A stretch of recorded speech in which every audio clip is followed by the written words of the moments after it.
you had at least three sets of implants, and I'd love for you to tell the story of your implants for women who might be struggling or suffering with theirs, because you wrote a book called Breast Implant Illness, A Living Nightmare. Okay, if you want to get into that, We're going to. We're going yeah, to. a whole new chapter in my Right. life. Okay, back then, well, again, 1982, up to that year, they had almost always been doing the Halsted radical mastectomy. They believed that cancer could travel through the muscle.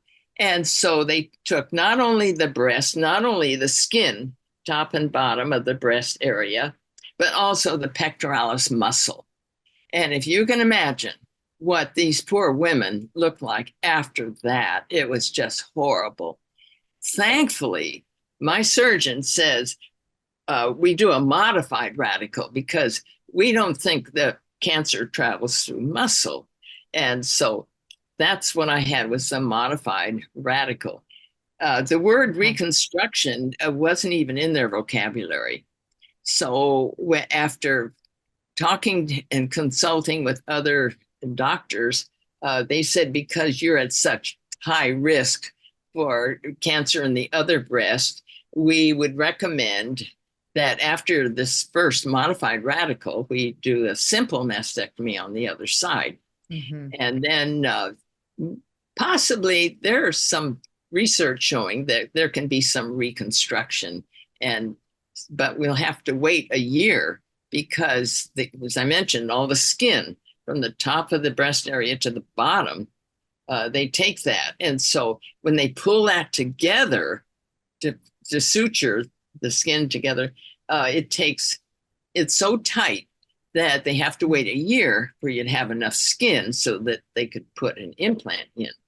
So for a year, here I am doing races and in not a bikini top anymore, but just a one piece bathing suit, which for triathlons, you know, you're worried about aerodynamics and hydrodynamics.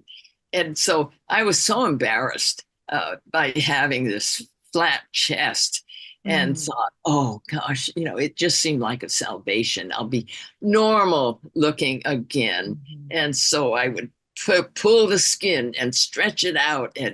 And I went back to the plastic surgeon 6 months later, and he says, no, not yet. There's no room for an implant.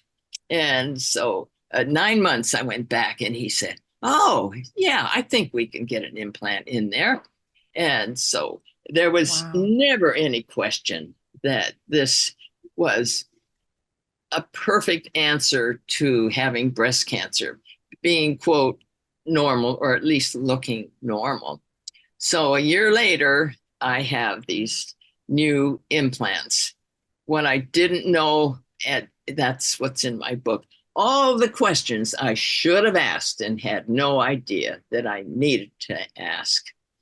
And it's like you cut the pectoralis muscle. If at that point they were putting all of them on top of the muscles, the pectoralis muscles, Mm. and so it didn't affect your strength very much. It a little, but not much. And then with the next set of implants, they had discovered that there was less capsular contraction if they put it under the muscle, the pectoralis muscles. But because it's so tight, and it depending on the size of the implant, and I just wanted my normal B cup, which is what I was before, Mhm. not a C cup. You know, I wasn't going for big. I just wanted normal. But they still had to cut the pectoralis muscle. I never Mm. thought to ask. It's 10 o'clock. I never thought to ask, is this going to affect my swimming speed? Uh, and can it be repaired? And Right. so, yeah, so many other questions didn't ask. And so I'm sure that it did. You had some struggles as that began to heal because they had to cut the pec muscle. Your swimming times must have gone down a bit.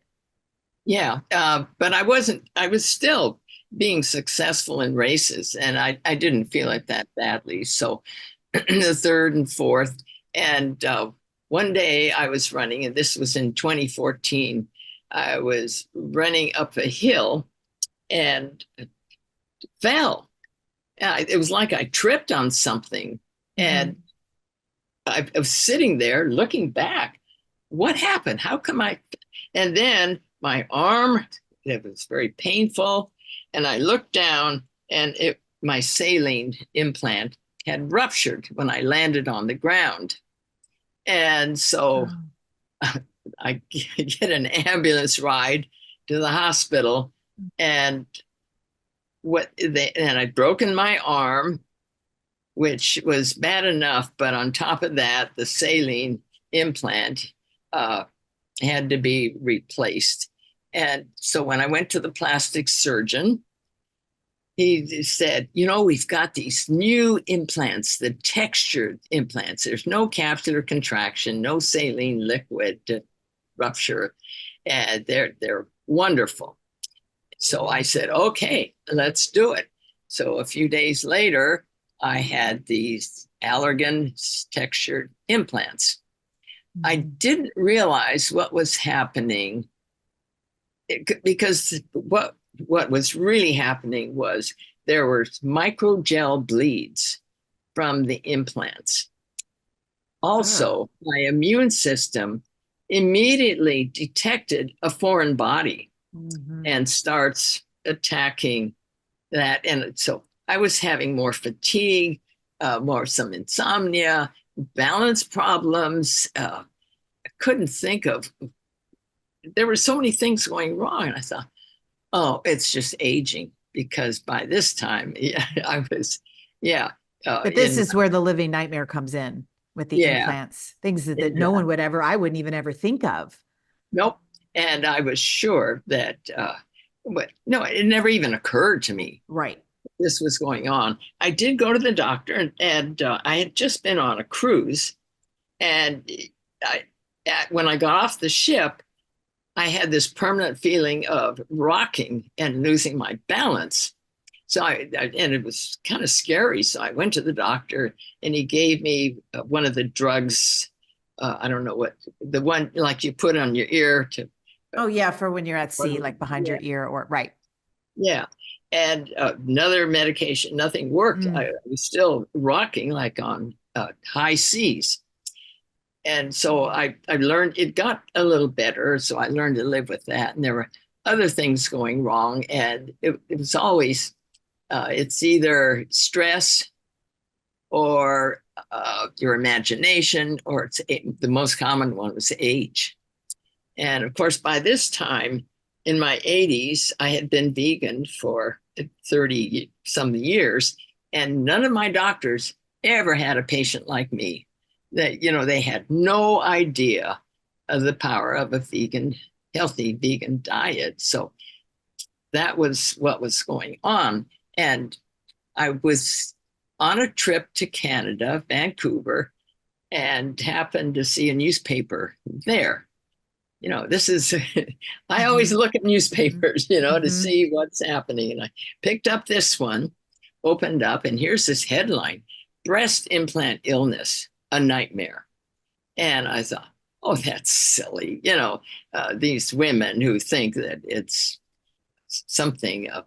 Anyway, I thought, well, I'm going to read it anyway, see what they say. And I got down the list, and I saw symptoms check, symptom check, symptom check, check. I said, oh my God. It was like my eyes opened, and I realized that's what was causing all my problems.